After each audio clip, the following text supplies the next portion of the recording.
As its moniker suggests, Christmas in the Holy City does not fall short when it comes to celebrating the true meaning of the holiday. Well, here to share more on where people can gather and learn more about the birth of Jesus is Reverend Lissa Long, Associate Pastor at Westminster Presbyterian Church. It's great to have you. Thank you for having me. And Merry Christmas. Merry Christmas to you. Thank you. We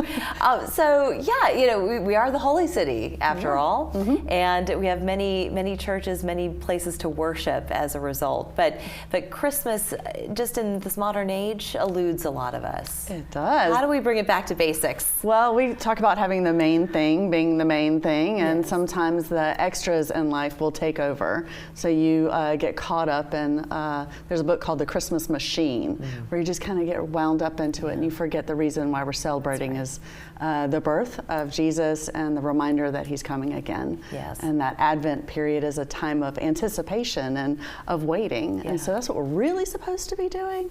And it's but hard we to don't always succeed. We don't. It's hard. Do we get points for trying? You get points for trying. We often will say during Advent and also during Lent to give yourself space to really have that time of preparation. Yeah. So when Christmas comes, it's not that one day and you're like, where was it? Right. You've got time to kind of lead into it and hear the scriptures and the hymns and have the cookies and all of that together.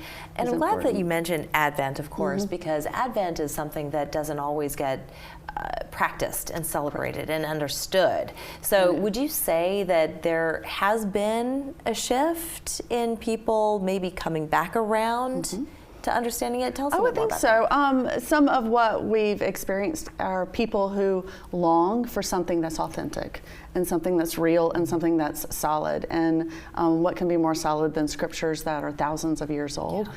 Those don't change.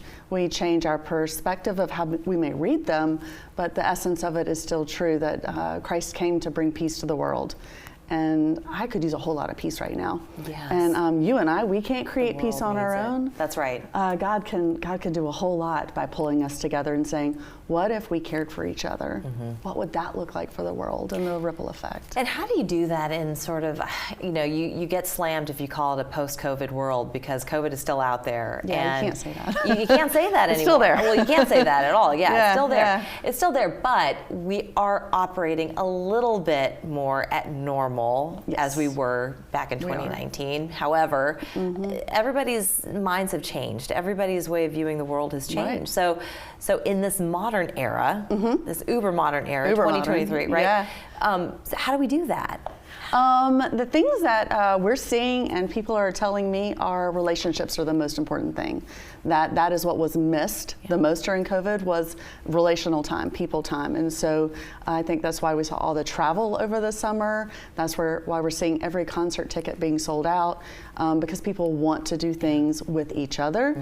It's nice to work remotely at home if you can, but you really miss that interaction and the community piece. That's right. I think that's what the church is able to do, whatever the denomination, to say, let us come together to be together. Yes, exactly. In whatever way possible. And I think that's what's the new kind of focus on Christmas is we want to be together, however that looks like. Exactly. So once Christmas is just around the corner, we're going to be celebrating on Sunday, and then Monday comes. Monday is the 26th, and it's not to be forgotten. So how do we then take what we've learned and what we've come to appreciate during Christmas time, not just that day, but as we take it into the new year? Well, and actually the season of Advent is right up until Christmas Day, and Christmas starts Christmas Day. So you've got 12 days of being in this contemplative place of what does it mean to have Jesus in our lives, and you can take that time every single day to say, this is what I'd like to do different. Epiphany is about the Magi following the star to find the baby Jesus at the stable, and they leave there by another way, meaning they've been transformed by being at the foot of Christ. And so I think we can use that language to say, what do I want to do differently? Not necessarily a resolution, but a transformation, even if it's little. Maybe that's being a little bit more patient with each other, Maybe that's going back to church a little bit more frequently, which makes all of us so happy. But even just what we put into our lives. What do we read? What are we watching? What are we listening to? And if it's not uplifting, if it's not authentic and real, maybe that shouldn't be part of your day. That's right. And you can go on a diet and you can cut those things out. Cut them right on out. Unsubscribe. Unsubscribe. Absolutely. It's as easy as that, but you just have to be conscious of it. You got to think about it. Thank you so much, Pastor, for joining us. Oh, thank you for having me. Appreciate that. And Merry Christmas again. Merry Christmas to you. And Happy New Year. We're back after this.